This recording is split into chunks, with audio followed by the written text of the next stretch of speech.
여러분 그 넷마블이라고 게임 하세요? 그거 가면 돈 다 잃으면 판돈 다시 주죠. 왜 다시 주는 것 같습니까? 나가버리니까. 그러면 시장이 죽어요. 그래서 이 생각 때문에 기본소득을 하자는 사람이 있어요. 마크 저커버그, 빌 게이츠, 요새 그 일론 머스크. 이 사람들이 기본소득을 하자고 합니다. 왜? 시장이 사라질 것 같아, 자기들이 보니까. 돈을 막 갈키로 걷는데 비용이 안 들어요. 사용자가 1억 명이 들어도 서버 용량만 늘리면 됩니다. 고용 늘지 않아요. 근데 돈은 다 들어가요. 그럼 아직 어떻게 되겠어요? 돈 쓸 사람이 없으면 전체가 무너지죠. 저보고 누가 그래요. 당신은 꼰대입니까? 아닙니까? 그래서 그냥 본질적으로 꼰대일 수밖에 없는 거죠. 다른 세상을 사는데. 꼰대 아니려고 노력하는 꼰대. 그러나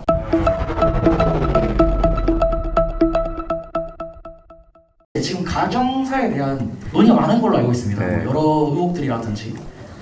저는 개인적으로 철인 정치를 선호합니다. 네. 정치는 정치가 약사에게 개인적인 도덕적 인성 문제를 저는 인자가 있더라도 정치만 잘하면 정치인은 장땡이라고 보는 입장입니다. 하지만 대선 주자로서 그런 의혹들을 어떻게 떨쳐내고 앞으로 정치에 임하실 수 있을 만한 각오가 되어 있으신지. 두 번째로 저는 지금 계속 나눠지는 게 정치라고 말씀하셨는데 저는 경제적인 입장에서 먼저 생각하고 있습니다. 지금 현재 저희의 제일 큰 문제는 기성세대랑 현재 저희 세대랑의 갈등이 아닙니다. 네. 기성세대는 당연히 저희는 이해할 수 없습니다. 베이비부머 세대들이 태어난 그 시점을 어떻게 이해하겠습니까? 저는 아버님이랑 30년을 같이 살았지만 그 25살이니까 그 20년을 같이 살았지만 저도 아직도 제 아버지를 다 이해하지 못해요. 살아가면서 이제 하나씩 이해해가는 거죠. 아, 골프가 이렇게 재밌구나. 아, 아빠가 이래서 맨날 술 먹느라 늦었구나. 그래서 엄마한테 맨날 혼이라고 바가지가 씌었구나. 이제 이해해가는 입장에서 다만 다른 점이 있다면 경제 상황의 차이가 너무나 심하다는 겁니다. 과거 생산에서 2008년 이후 리만 사태 이후에 지금 현재 미국도 한번 무너지고 일본이 버블 경제 20년, 한국은 지금 위치가 딱 일본이 무너지기 직전 2년에 있습니다. 친구들한테 제가 항상 말해요. 5년 안에 대한민국 망하니까 이민을 가던가 투자를 하던가. 지금 현재 우리가 살 수 있는 방안은 없다. 저희 20대들이 가장 크게 많이 걱정하는 게 저는 우리는 뭐 해먹고 살아야 되나 가장 큰 고민입니다. 경제가 가장 큰 고민이라고 생각하는 이 시점에서 배분 물론 중요하지만 저는 아일랜드가 과거 힘들었을 때 다시 올라왔던 것처럼 어떻게 경제적 파이를 키우는가에 대해서 여쭤보고 싶습니다. 네. 제일 핵심적인 질문의 취지는 배분, 즉 복지가 경제나 성장과 대치되는 개념인데 왜 성장과 경제가 아니라 배분과 복지를 선택하느냐 이 질문 같아요. 이런 게 정말로 안타까운 거죠.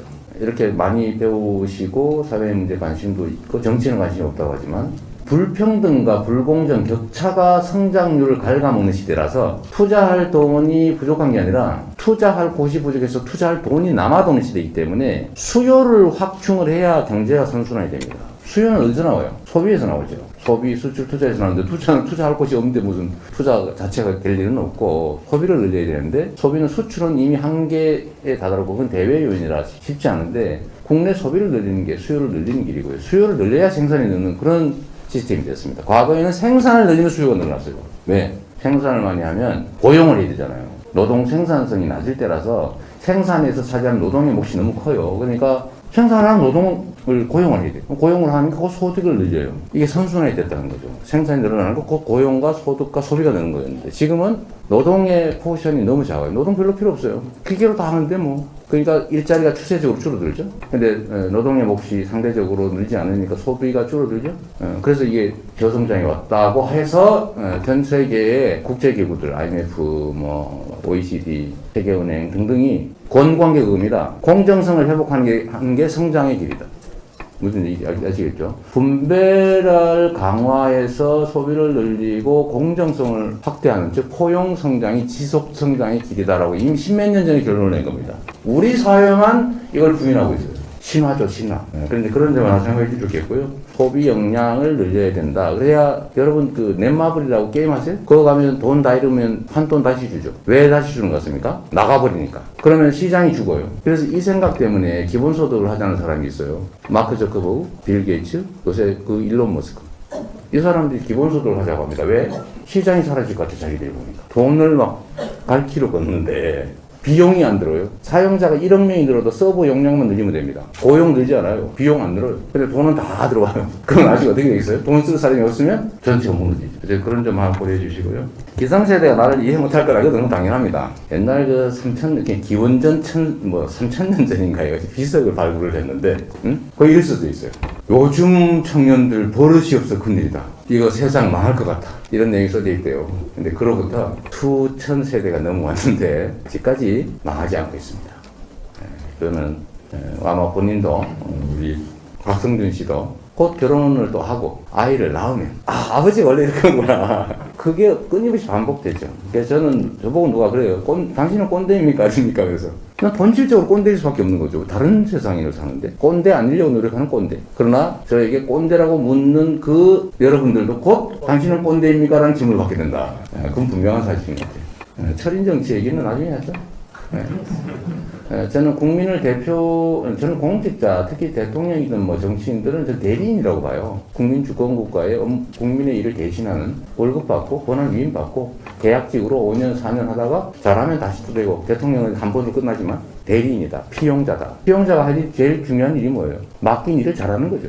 자기 일이 아니고 내게 맡겨진 일을 대신하는 거예요. 근데 사람들이 가끔씩은 그걸 고스톱판에서 자기 딴 거다, 내 거다 라고 생각하는 경향이 있더라고요. 근데 저는 그건 아니라고 생각하거든요. 그래서 일 잘하는 게 제일 중요하다. 주인 입장에서 일 잘해가지고 뭐 자기한테 많이 갖다 주는 게 성과를 많이 내서 내 삶을 바꿔주는 게 최고죠. 뭐 자기가 뭐 무슨 옷을 뭐 어디서 험하게 입고 옷이 찢어졌다든지 이재명이가 무슨 난 옛날에 시립의료원 만들려고 데모하다가 잡혀가가지고 그 전과 생겼다. 부동산 뭐 불법하는 거 뭐 막기 하다가 뭐 검사 사칭하는 PD가 옆에서 취재하는 걸 옆에서 검사 이름 가르쳐줬다고 검사 사칭 공범이다. 이런 내 전과 있어요. 그런 전과가 있지. 그러나 그건 이제 주인의 일을 대신하기 위해서 열심히 일하다 찢긴 상처 아닙니까? 그럼 무슨 일 잘하면 되지 뭐. 우아한 무슨 원하시면 우아한 무슨 뽑으세요. 그건 뭐 국민이 선택하는 거니까. 저는 일을 잘하는 대리인 역할을 잘하는 게 중요하다 이렇게 생각해요.